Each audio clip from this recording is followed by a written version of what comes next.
In our case, it's either... Oh, that's the server alert. One sec. This is Peppy, the lead developer of OS. Low disk space on mirror. Yeah, okay. And we talked about what's new in today's lazer update. A good chunk of this is continuing to make the editor not suck, yet somehow one of the most requested editor features is actually taking things outside the editor.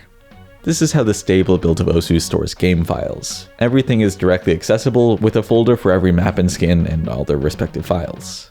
And this is how it is in lazer. Completely indecipherable. This format avoids duplicate files and some other storage issues that stable had at the cost of inaccessibility. Well, until now. You can now go to the file menu and hit edit externally, and you'll get a window with all the files from the bitmap. You can then make any changes to them and they will get re-imported back into the game. So this is our way of bringing back that classic raw file system structure for bitmap editing. It allows you to run external programs on the OSU file to make changes. It also means you have full control over the storyboard and any of the assets in the bitmap.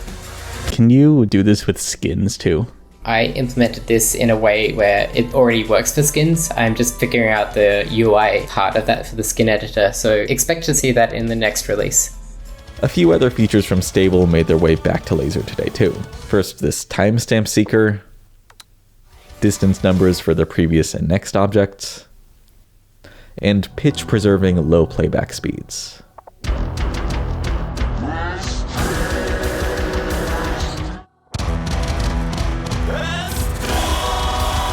So we've done this because it's been a unanimous request from mappers. But the catch is that if you go into timing mode, it will change the playback rate back to 100%. Basically us saying, please time the bitmaps using 100% because we know that the other values are inaccurate. Or time using the waveform display because that is actually the most accurate way to time now. It sounds like way off compared to stable.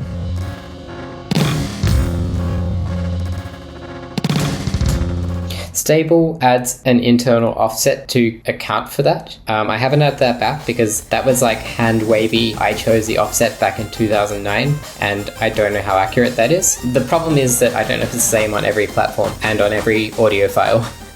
Last update introduced new grid functionality, and that's being fleshed out further with the new triangle and circle grid options. I'm sure you've seen maps with triangular and circular structures before, but you might not have realized that they were an absolute pain to execute with the old editor. These placements required tedious copying, pasting, and rotating objects, yet now they can just be done by clicking.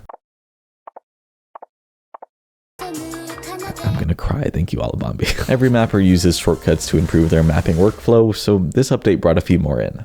During test play, you can now hit Tab to enable auto, Control P to pause, F1 to go back to the editor, and F2 to go back to the editor at the current point in the map. And on each slider anchor, you can now change the curve type with Alt plus 1, 2, 3, 4, and 5. It seems like for every new thing added to lazer, 2 more problems are discovered. For example, last update finally introduced break periods, but then people realized breaks could be added in the middle of long notes and you couldn't even delete breaks. So both of those are now fixed.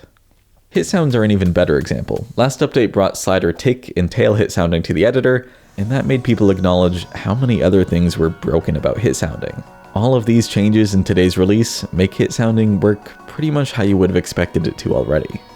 Thanks again, Alabambi. And honestly, this is the best example of new features breaking stuff. These improved hit marker displays apparently destroyed performance the longer you kept the game running, which is now fixed. Spaceman has been grueling away through the feedback he's got from the community on the editor, and one of the ongoing concerns is that the editor just feels a bit claustrophobic, and we've done a lot of things to improve that, like making the toolbars semi-transparent when they're not in use, but Spaceman went a step extra in this change, which reduces the sizes of the timelines a bit, and also goes through the color to represent different timing points. And there's also tooltips for everything there, so you can actually hover individual sections and see the time ranges and also find out what they mean, which I think will help users coming into the editor and trying to get an idea of what different colors mean in the editor. Meanwhile, on the upper timeline, the object settings are spaced out because they previously covered timeline ticks, and those timeline ticks are now much taller. I think things are feeling pretty nice. So is this a good, final state for UI in your opinion? I think we'll keep iterating, to be honest. Keep complaining about the editor until it works for you. Necodex added these new sounds for changing game modes.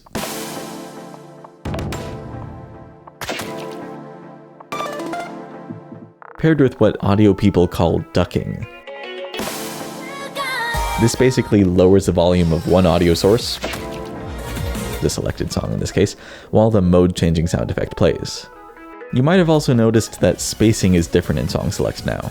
Someone brought this up that, if you click in the wrong place, it would actually do nothing. And Stable didn't do that. It always had overlap with the panels. So we've done the same thing here now, which is to say we do have a redesign of the panels coming at some point. This is kind of just a fix in the meantime. We've been teasing that song select redesign for a while. Obviously it's not done yet, but one prerequisite was finished in this update. Mod customization was moved from below the footer to all the way up here. Frenzy Byte is in the process of updating the footer of the game to be global. It's going to kind of transition between screens and look very cool and also feel a lot better to use. And one of the things holding that effort back was the fact that the mod customization kind of pushed the footer up on the screen. So now it's just a kind of like a drop-down scrolling list experience. I think it's a lot better. Just to be clear, I'm not a Mania player, but pretty much every Mania player I know has grievances with long notes. So it's no surprise someone made the new no release mod. It basically makes long notes function like sliders. As long as you don't release early, you'll receive full accuracy. And unrelated to everything so far, we tried again to make the featured artist filter more visible on the bitmap listing. Now it's like bright yellow colored. I think this is the most we can do. Fingers crossed this will finally resolve the issue where people are like, why does the bitmap listing not show the bitmaps I expect it to? Is daily challenge like guaranteed for next release? I think it would be guaranteed, yeah. There is no daily challenge. But there will be soon. Everything about daily challenge is done and ready at this point, but because of some OSU web holdup, daily challenge will start a few days from now. We'll talk about it then. Okay.